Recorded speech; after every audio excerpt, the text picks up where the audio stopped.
Hola, bienvenidos a este ciclo que tenemos en una alianza estratégica que lanzamos hoy en este primer episodio, una alianza estratégica entre el Buenos Aires Herald, el diario en inglés más antiguo, escrito en inglés más antiguo de Sudamérica, y que tengo el honor de dirigir desde 2022, desde su relanzamiento, y también con AmCham, que es la Cámara Argentina, la Cámara de Comercio de Estados Unidos en Argentina y una de las comunidades de negocios más grandes del país.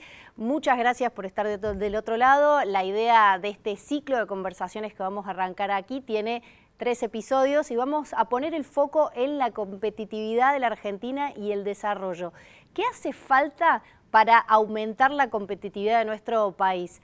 Con esto en mente tenemos la presencia de 2 invitados. Por un lado, lo están viendo ya ustedes en pantalla, está Santiago Farinati, CEO de Alsea, que en Argentina opera 2 marcas muy importantes que son Burger King y Starbucks, pero tiene operación en el resto de Sudamérica con otras marcas. Buenas, bienvenido Santiago, gracias por estar acá. Gracias por invitarme. Sí, Alsea es un grupo de origen mexicano que operamos marcas gastronómicas internacionales y yo veo la operación de Alsea en Argentina, Chile, Uruguay, Paraguay y Colombia. ¿No? Esa es la región Sudamérica y ahí operamos casi 850 tiendas, somos casi 15.000 personas trabajando en esta región. También tenemos a Santiago Bulat, economista, jefe del grupo IDEA y además también socio de la consultora INVEC. Bienvenido, Santi. Muchas gracias y felicitaciones por el arranque. Muchas gracias. En esta conjunción, en esestos diálogos que estamos lanzando desde el Buenos Aires Herald y AmCham, la primera pregunta es la pregunta obvia, completamente obvia, inicial, después tengo algunas otras para focalizar en algunos puntos, pero ¿de qué depende la competitividad en general y qué es lo que ven ustedes en relación a la Argentina? El que quiera empezar, el valiente que arranque. Vamos de lo macro a lo micro. Me parece bien. Está bien. Buena división. Bueno, primero creo que hay un montón de temas que hay que abarcar cuando uno habla de competitividad. La primera, obviamente, es una economía estable. En general, cuando hay economías muy volátiles, eso repercute en un montón de temas que también complica a las compañías más chicas. Digo, que tiene que ver con los presupuestos son mucho más difíciles de hacer, los pagos de salarios se complican, no, siempre tenés benchmarks con compañías de afuera que son más difíciles para, por ejemplo, decir, bueno, pago los sueldos, aumento tal cantidad de sueldos acá, es difícil explicar a las casas matrices, digamos, todo eso complica la situación y obviamente repercute en el crédito, en la posibilidad de tomar crédito acá, cuando sos un país más riesgoso a nivel, digamos, internacional, porque tenés un riesgo país alto o no te confían mucho, automáticamente eso se traslada también a las compañías locales que dicen, bueno, vos estás localizado en un país que es riesgoso, que por ejemplo tiene cepo, entonces no me vas a poder repagar las deudas, no me vas a poder girar dividendos y todo eso complica de alguna manera a la competitividad local. Con lo cual creo que una macroeconomía estable es bastante fundamental a la hora de empezar a la hora de decir, bueno, ¿cómo atacás la madre de los problemas de la competitividad? Bueno, tenés que tener una economía estable y que más o menos saber que en un año cómo van a estar ciertas variables y poder acompañarlas, no tener que hacer presupuestos que se van cambiando cada 5 minutos. Eso es bastante importante. Y después tenés un montón de temas tributarios, tenés un montón de temas cambiarios, tenés un montón de temas de infraestructura. Digo, es un tema que por ahí no se toca. Acá siempre hablamos mucho de lo cambiario, pero si vos tenés una infraestructura súper costosa, con impuestos muy altos, con rutas que no van, o tenés mucha carga que va vía camiones y poco tren, bueno, todas esas cosas son logística que dado que tenemos una macro bastante desordenada durante mucho tiempo, se dejan un poco más de costado, pero son los temas más claves para entender si un país puede entregar mercadería más rápido, tener algo de aranceles más bajos, tener una infraestructura mejor, que una vez con macro estabilizada, esos temas tienen que ser prioridad. Sobre todo cuando dependés gran parte de tu actividad económica en sectores que la infraestructura es clave porque necesitas transportar parte de lo que producís, ¿no? Absolutamente, o sea, gran parte de lo que producís. Sobre todo sacar productos al exterior, si vos tenés que hacer un recorrido de 1000 kilómetros para poder sacar un contenedor, que encima muchas veces nosotros tenemos tiempos muy altos de espera en la aduana. Entonces también ahí tenemos otro de los temas de que encarecemos financieramente y operativamente los costos de sacar mercadería de Argentina. Entonces, hay un montón de tópicos que hay que empezar a darle bola para mejorar la competitividad. Santiago, vos, está buenísimo lo que dice Santiago. Desde mi lugar, viste, además de la micro, yo te lo traduzco en que cuanto más explicaciones uno tiene que dar a la casa matriz, es más complejo. ¿Viste? yo que veo 5 países o una casa matriz que tiene 14 países operando, 13 países operando, es inevitable que el que más explicaciones tiene que dar y más ruido genera ahí, en la casa matriz, ¿no? Ese fue el caso nuestro. Te voy a dar dos ejemplos concretos de la industria más micro nuestra, ¿no? Que en relación a la competitividad. Una, por un lado, la industria gastronómica argentina es muy importante y hay un altísimo consumo. De salir a comer, decís. Sí, y hay viste, una muy bienvenida de las marcas internacionales, ¿no? De hecho, los volúmenes que nosotros manejamos en Argentina son altos. El problema es que la competitividad, creo que ahí Santiago lo dijo, entre todas las que dijiste, es la alta carga impositiva, ¿no? La alta carga, y principalmente hay un montón de impuestos, ¿no? Pero las cargas sociales al trabajo es lo que distorsiona mucho ¿viste? Cuando haces las comparaciones con otros países. Y uno primo hermano del otro es el primero, y el segundo es la alta informalidad que hay en Argentina, en esta industria particular, seguramente en otros también.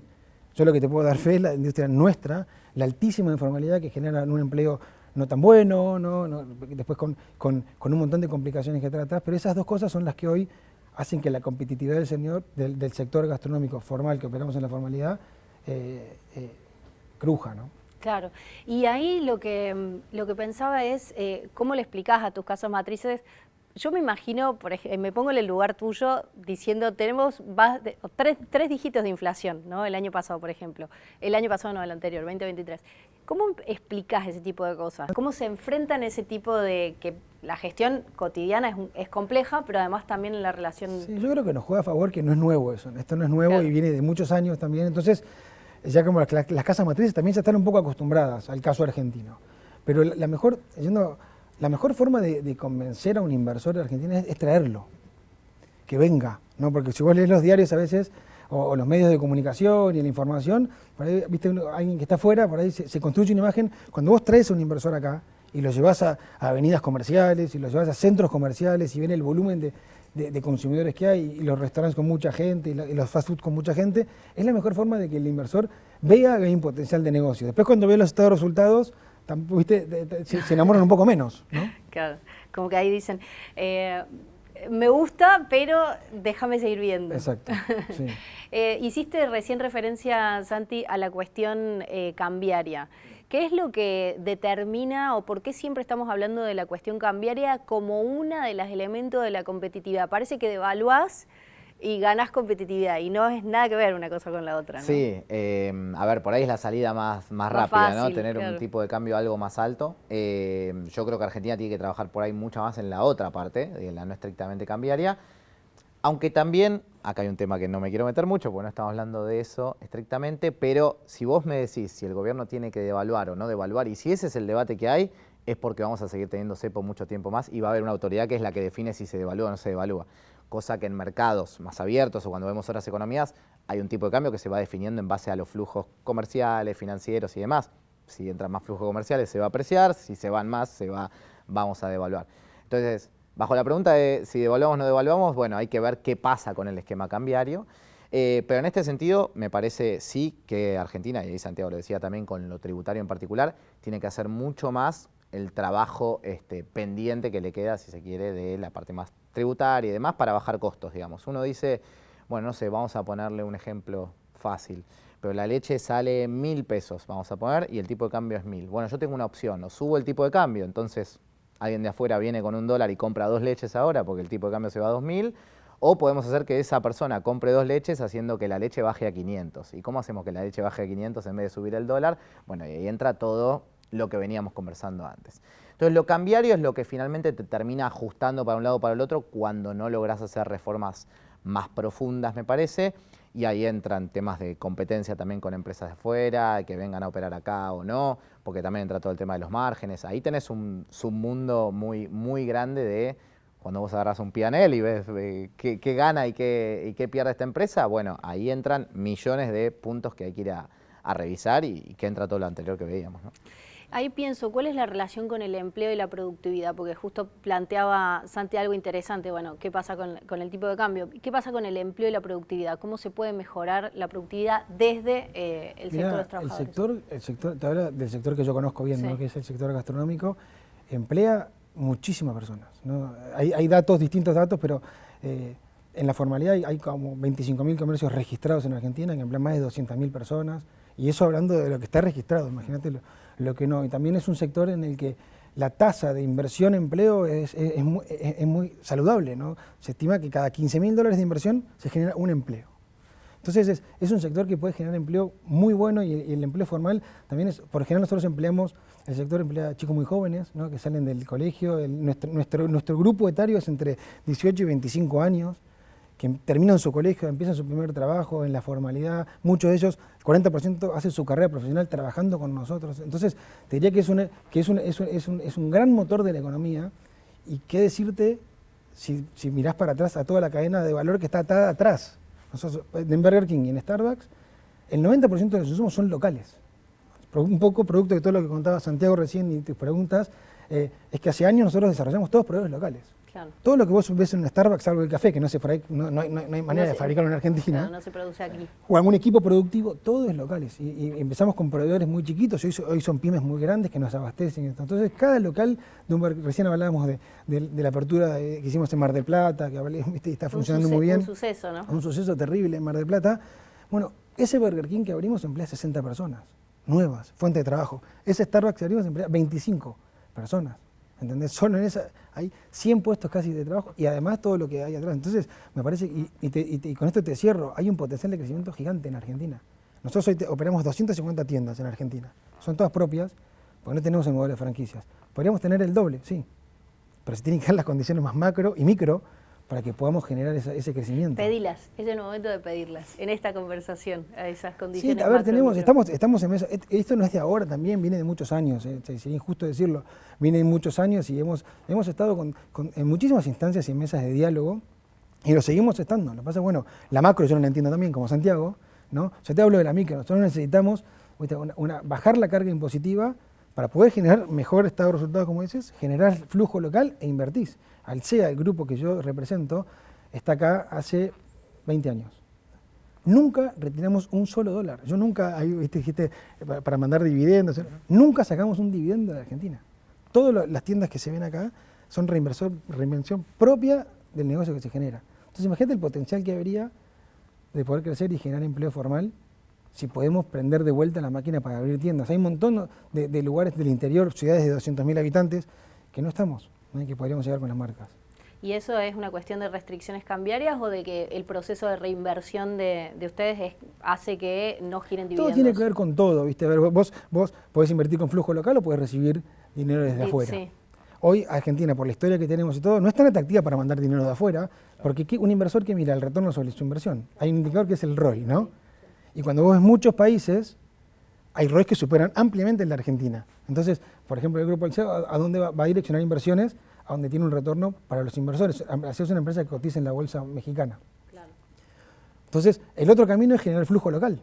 Pero hoy el flujo se nos va en impuestos, claro, no en carga tributaria. Sí, sobre todo que si tenés un riesgo país alto, el retorno que esperás de ese país es mucho más acelerado. Entonces decís, che, si no me da tremendo retorno, claro, no sé si voy a poner una moneda ahí porque es muy riesgoso. Claro, o sea, me conviene ir a otro mercado que tengo menos riesgo y un retorno más mejor. O menos parecido. Bueno, claro. Sí. Ahí lo que te iba a preguntar es, porque estamos hablando del tema impositivo y vos también lo mencionaste, Santi, ¿cuáles son los componentes impositivos que impactan negativamente la competitividad argentina? ¿Qué dirías ahí? O sea, digo, en la industria gastronómica nos contaba recién que las cargas sociales son una de las que más inciden, pero digo, es una cuestión de particular de esta industria en general, pero ¿qué pasa con el resto de la cuestión impositiva en la economía en general? Sí, yo creo que Argentina tiene un tema de que, digamos, recaudamos muchos impuestos que son muy regresivos. Por ejemplo, el impuesto a débitos y créditos es muy regresivo para la formalización, entonces de repente tenemos mucha más propensión a usar efectivo que otros países, que otras economías. El impuesto a los ingresos brutos es un impuesto que va en cadena, que no se puede descontar para atrás. Entonces, producís en una provincia, usás un insumo de otra y trasladás a otra provincia, estás acumulando en cadena 3 y cuando comercializás le sumás 5 puntos más. Bueno, sale carísimo finalmente estar haciendo productos en Argentina cuando usás distintos insumos de distintas provincias y terminás comercializando, sobre todo por ingresos brutos. Después creo que tenemos un tema también con las tasas municipales, donde obviamente para los intendentes es difícil recaudar en general cuando se cae la masa coparticipable, pero ahí tenés una tenés demasiada poca transparencia, o sea, no tenés idea cuáles son las alícuotas. Si vos decís, bueno, quiero poner en tal o cual municipio un local de Starbucks, vamos a poner, lo que vas a terminar pagando de seguridad, higiene y de otras tasas que aparecen, no tenés ni idea hasta el momento que te sentás ahí. ¿Por qué? Porque la información es muy poco clara en general. Entonces tenés un tema de carga, yo creo que de acumulación de estos impuestos. Bueno, después retención es un impuesto que no se tiende a cobrar en el mundo, porque si vos querés exportar más, difícilmente te hagas poner un impuesto a exportar. Pero después tenés un tema 2 que es transparencia. O sea, es muy difícil saber lo que se termina pagando de impuestos, sobre todo en jurisdicciones más chicas. O sea que ahí hay un trabajo, no solamente de repensar el sistema impositivo, que cuando lo decís así me parece tan grande que decís... Sí, no, es enorme. Y no lo puede hacer solo Nación. Eso te iba a decir, no o sea, tenés distintos sectores, porque tenés no solamente los 3 niveles de gobierno, sino que tenés sentado ahí a muchos sectores de la economía o a todos los sectores de la economía, ¿no? Absolutamente. Y cuando cambia algo Nación, automáticamente repercute en las provincias por la plata que le llega y repercute en los municipios. Entonces, si vos haces un ajuste fuerte de Nación, pero no invitás a las provincias o a los municipios que se sumen, quizás a él le baja la carga de IVA, pero le termina subiendo ingresos brutos porque las provincias dicen yo me tengo que recaudar, claro. Sí. Y a eso es un problema, para el producto final termina valiendo lo mismo quizás. Sí, viste, de vuelta yendo de la macro a la micro. Hoy en Argentina vos vas a un negocio formal gastronómico y de 100 pesos que pagás, 40 son impuestos. Lo mismo en Chile es 20.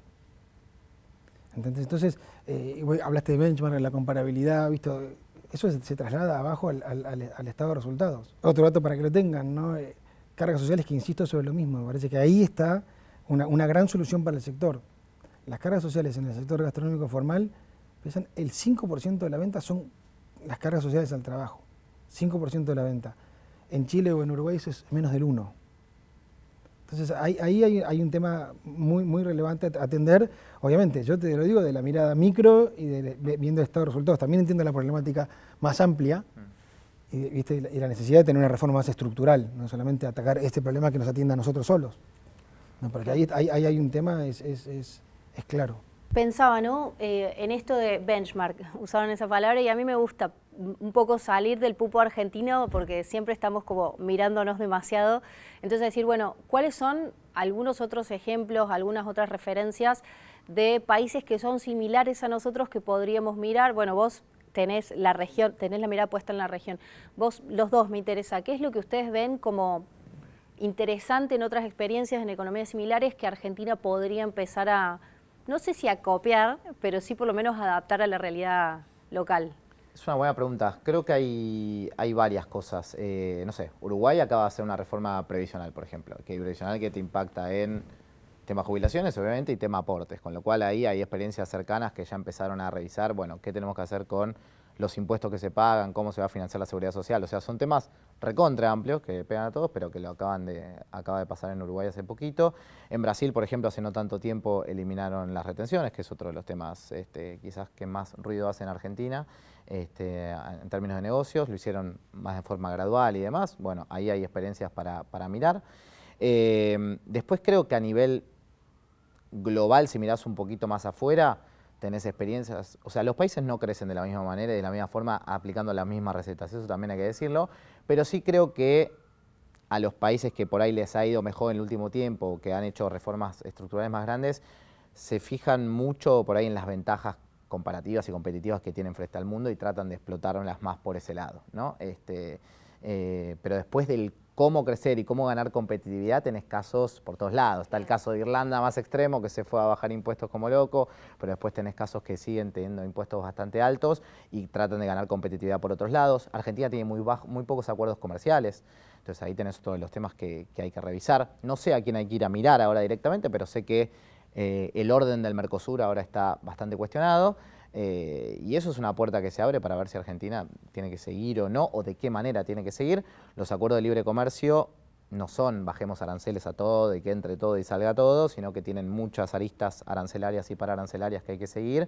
Pero creo que es un camino que de a poco Argentina, si quiere meterse un poco más en el mundo, tiene que explorar y obviamente trabajar bastante puertas adentro. Pero no hay fórmulas mágicas, el mundo sí ha optado por ahí, donde tenemos ciertas ventajas competitivas contra el mundo, tratemos de explotar un poco eso y Argentina tiene un montón, energía, agro, minería, tenemos un montón. Voy a terminar esta conversación con una pregunta que para disputar la narrativa sobre Argentina, porque hasta ahora que conversamos todas las cosas que de alguna manera son los desafíos. Ajá. Pero quiero retomar eso en un ratito. Me interesa qué es lo que vos ves en el resto de la región y si pensás que hay alguna enseñanza de la región que Argentina puede aplicar. A ver, de vuelta, yo te voy a hablar de mi sector, ¿no? Que es el que yo conozco y trabajo hace más de 20 años en esto. En los países que yo veo el negocio directamente es más simple, ¿viste? Es más transparente todo el sistema impositivo. Te hablo de Chile, te hablo de Uruguay, te hablo de Paraguay mismo. Nosotros desembarcamos en Paraguay hace 2 años. Tiene un sistema impositivo que a mí, yo no soy un experto en impuestos. Yo sé vender hamburguesas y café. Pero quienes trabajan conmigo y me explican el sistema impositivo de Paraguay es mucho más fácil. 10% y 10% y es más claro. Chile lo mismo. También es más, y eso genera para afuera más credibilidad, más confianza de los inversores que a mí me dejan trabajar más tranquilo. Si no, me paso mucho tiempo dando muchas explicaciones y al final del día para un ejecutivo lo que habla es nuestro estado de resultados, ¿no? Los inversores externos ven el retorno sobre la inversión y el estado de resultados. Entonces, yo insisto sobre lo mismo, Steffi, sobre que sea tan por ahí. El tema impositivo de Argentina es un tema, me parece que atacar de manera inmediata, ¿no? Porque hoy veníamos con una lógica de mucho consumo, ¿no? Hablando del 2022, 2023. Entonces, la lógica cambió de un día para el otro. El 2023 era un consumo altísimo, y a lo mejor nosotros estamos enfocados en tener inventarios altos para no perder el valor del inventario y con una dinámica distinta. Hoy los volúmenes son buenos volúmenes. O sea, se vende.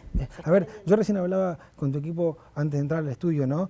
Son buenos volúmenes hoy. Obviamente estamos bastante negativos contra el 2023, pero hoy por día, por tienda, en Argentina vendemos más que Chile, en unidades, en un Starbucks o en un Burger King. Pero cuando ves el estado de resultados se disipa y se fuma eso.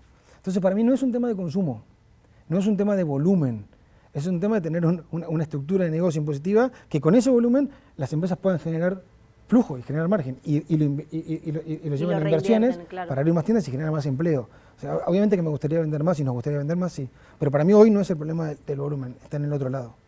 Les decía que me gustaría terminar esta conversación un poco refundando la narrativa sobre Argentina, ¿no? Vos decías, vienen a Argentina y cambian su perspectiva porque, claro, llegan a la ciudad de Buenos Aires, que es una ciudad magnífica, increíble, entonces es medio inevitable no enamorarte de la ciudad y de lo que significa esta ciudad y la Argentina en general.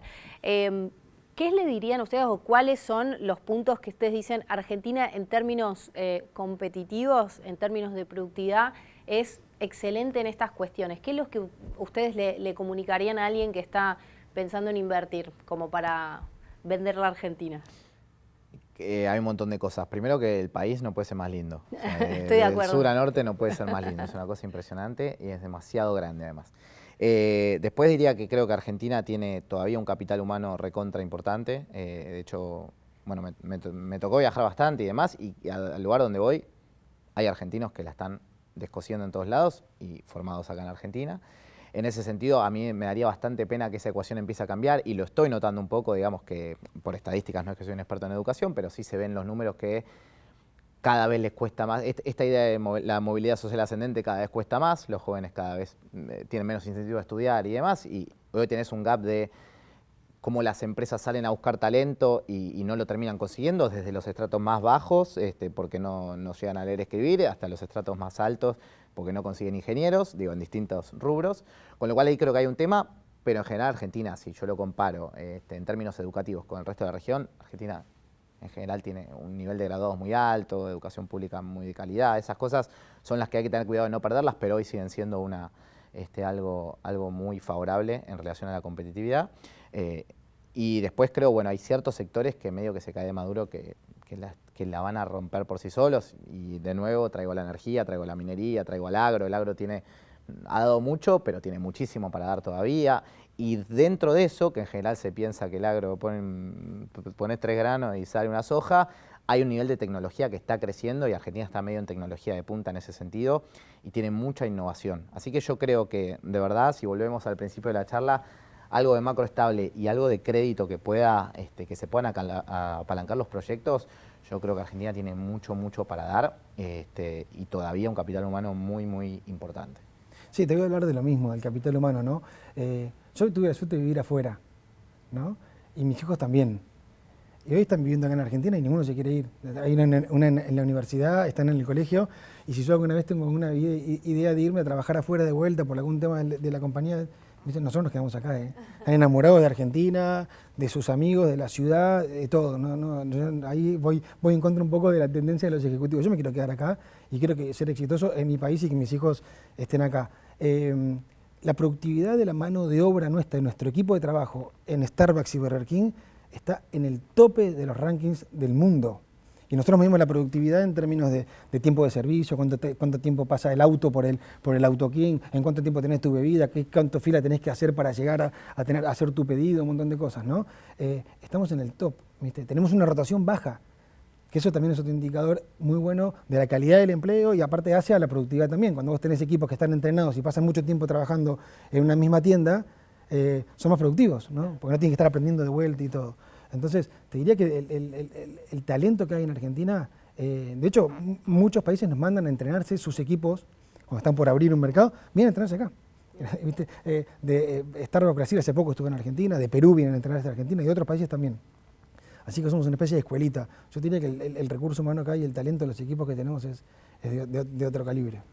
Me gusta que terminemos con esta visión de que hay mucho para dar, hay mucho para descubrir y que bueno, descubrir la receta del aumento de la competitividad, de la productividad, es una tarea de todos, ¿no? Del sector privado, del sector público, de los docentes, de las universidades, de los científicos también de Argentina que impulsan la innovación. Así que el mensaje es, hay mucho futuro y bueno, principalmente quiero agradecerles a ustedes por haberse copado, por haberse venido hasta acá a conversar en este primer episodio del ciclo de conversaciones que estamos impulsando desde el Buenos Aires Herald y desde AmCham, así que ¿la pasaron bien? Un placer, ¿Sí? Gracias y felicitaciones de nuevo. Bueno, muchas gracias. Cerramos entonces así el primer episodio de AmCham y Buenos Aires Herald en esta serie de conversaciones sobre competitividad y particularmente sobre la productividad argentina. Pueden leernos en buenosairesherald.com, seguirnos en nuestras redes, que hay mucha información sobre Argentina. Nos vemos la próxima.